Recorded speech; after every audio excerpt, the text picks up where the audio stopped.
How you guys doing today? Welcome back to the GSMC Chip Shot Football Podcast brought to you by the GSMC Sports Network. I'm your host, Manny Maradiege. Today is Monday, November 25th, almost through the entire week 12 here in the NFL. We still got one more game to go tonight, and it's going to be a big one between the Ravens and the Los Angeles Chargers. We're going to preview that later on in the show while we get closer to kickoff time. But of course, like we usually do on Mondays, we're going to go through a bunch of the games that we had yesterday on Sunday. Obviously, there was a lot of good ones, a lot of crazy finishes, a lot of surprising results also. So we're going to talk about the Rams game, obviously, on Sunday Night Football, the Cowboys and Commanders game, the Packers getting a big win. All of that is coming up on today's show, so make sure to stick around. But also, before we get things started, a quick reminder to you guys, if you guys want to get involved with the show with any questions, comments, or any opinions you just want to share, please don't hesitate to do so. Your input is a big part of what makes this show great, and we thrive on your energy and insight. So again, if you want to get involved with the show and make it absolutely sure that your message stands out and gets featured on the show, there's an easy way to do that just by using the new Super Chat feature. Just click the $ at the bottom of the chat box to send in your Super Chat. In this way, it guarantees that your message gets on the air, and it's also a fantastic way to support our channel, and we rely on your support to keep bringing you the sports content you love, and we always appreciate it when you guys are able to do that. So again, let us know what you're thinking, hit the Super Chat button, and let's keep this show as interactive and as exciting as possible. Again, don't be shy about letting us know what you're thinking, hit the Super Chat button, and get involved with the show. But we can now start talking about what we saw last night to start. And it was a game that was pretty highly anticipated too. I think just because the Rams and the Eagles, you're talking about a bunch of stars right out there in Los Angeles where this game took place. You had Jalen Hurts, Saquon, A.J. Brown, Matthew Stafford, Kupp, Puka Nacua, all these guys on both sides. So it was going to be an extremely entertaining matchup. And it was for the most part until that second half, obviously, when Philadelphia pulled away and eventually won 37-20. Their win gets them to 9-2 now on the season. They win their 7th straight game in a row. And Los Angeles, on the other hand, they dropped to 5-6, now in 10th place in the playoff race over there in the NFC. And really this game, we just talked about all the protagonists, right, that I just mentioned, but it was really all about one main guy, and that was Saquon Barkley. Another historical, just outstanding performance from him. He had a couple 70-yard scores, a 70-yard touchdown and a 72-yard touchdown just in the second half. He set an Eagles franchise record with 255 rushing yards, and he had over 300 total yards from scrimmage. He's only the 12th player to do that in NFL history, and he's the first Eagle to do it as well. So it was all about Saquon last night, and of course, it kind of was a little bit slow building up like the Eagles usually tend to do in some of these games, but usually towards the end, it is Saquon or it is A.J. Brown, one of their star players kind of pulling away, and Saquon really did the job last night, as you guys can tell from his stats, just completely insane. And again, the Eagles win their 7th straight game in a row, and with the loss to Washington, they have an even more safe lead over that division as well, as they continue to win, and the Commanders also, continue to lose. But overall, from this game, we look at the performances just outside of Saquon. Jalen Hurts had 179 passing yards.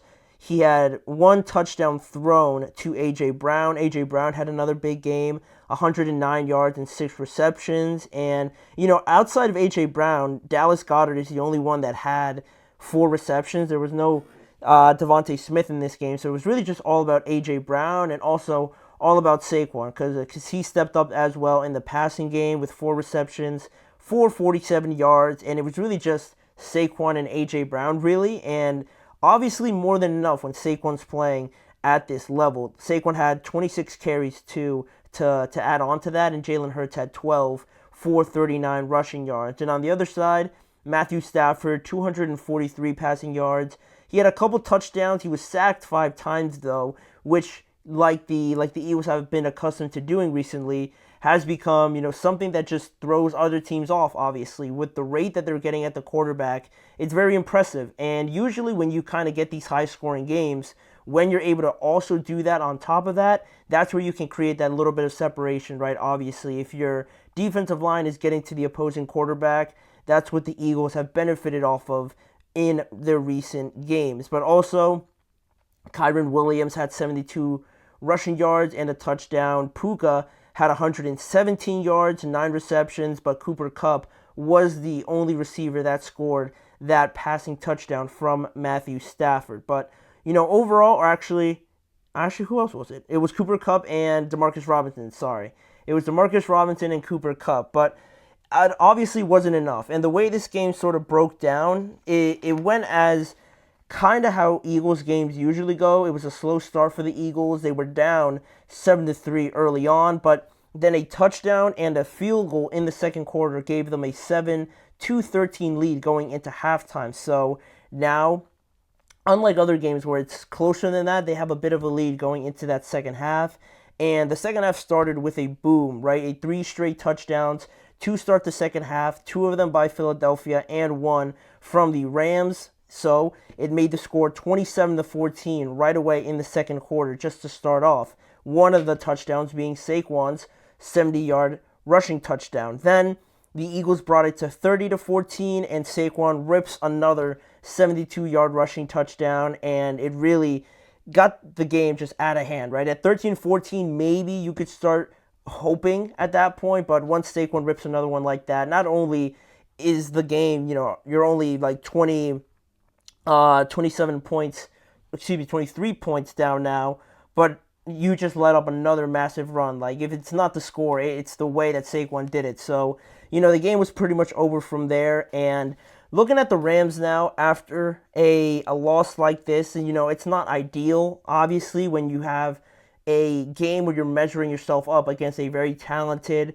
probably the second best team in the NFC. So it's a game to kind of see where you're at, and to see that there's this much of a difference, you could say, is a bit disappointing. But the Rams are 5-6, and right now where they stand in the playoffs, it's not great, considering what it would have been if they won, right? Or if the Cardinals won or something like that, they'd be standing in a better situation. But with the loss, it drops the Rams to 5-6, but it's also significant, like I said, because Seattle won over the Arizona Cardinals. The Buccaneers won as well over the Giants. Now they jump in front of the Rams in terms of playoff contention, and Minnesota, a playoff team, or a wild card team, I should say, they won as well. The Packers won as well. The closest one it could be the Commanders, but we already see that the Cardinals and the Buccaneers have more of an advantage over them right now. I believe they are 8th and 9th in the standings, ahead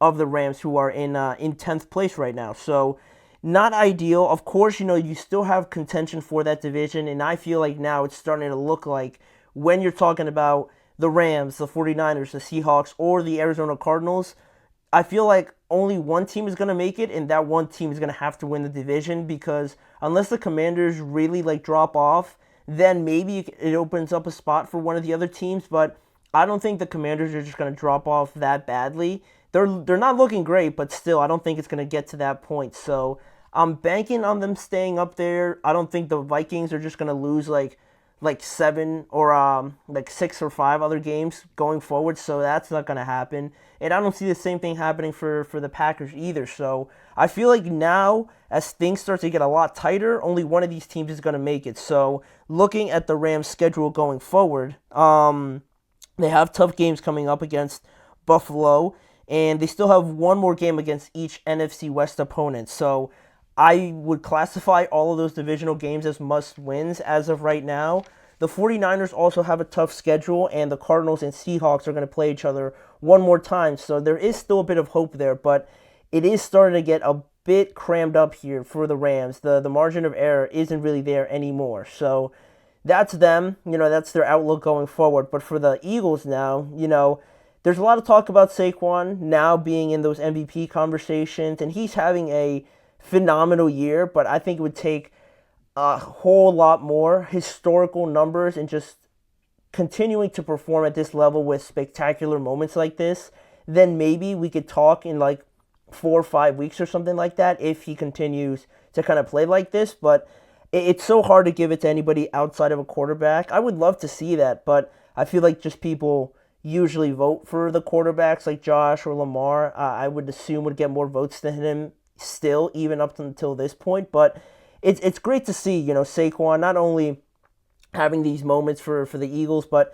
considering what happened with him in the offseason, and I don't want to go off here on the Giants again because it's just not good. I mean, you see how Malik Neighbors talked about it after the game and how he kind of went off on his own team. And if you think about it, like this guy, Saquon, he was drafted second overall. You gave the Eagles basically for nothing a guy with second overall talent just walk right into their building and gave him money. The Eagles gave him money that he rightfully deserved. If not, he deserves more the way he's playing. So that's all I'll say on the Giants, just because I don't want to rant for a while. But I mean, Malik Neighbors is frustrated. We saw Dexter Lawrence talk about it in a frustrating way after Daniel Jones was benched, and then the guy that you paid instead of Saquon Barkley, Daniel Jones, you cut him anyway. So it's all just been a complete just joke over there, or over here, I should say, close to New York